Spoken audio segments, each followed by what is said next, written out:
What's up, what's up? At ito na nga mga bossing ko. Oy, oy, ayan na, kakain na siya ng red chicken. At andito na nga kami sa aming tutuluyan.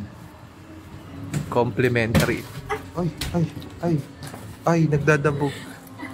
Nagdadabog. Uy, may billiards table. Ayan. At nandito na nga kami sa room 208. At ayan, thank you.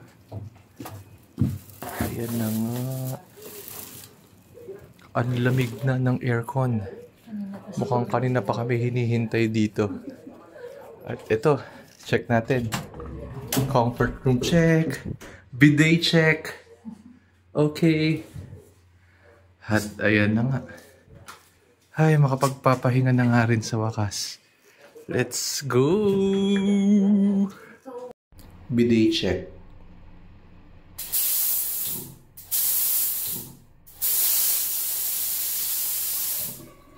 At ito na nga, ano daw muna si Madam.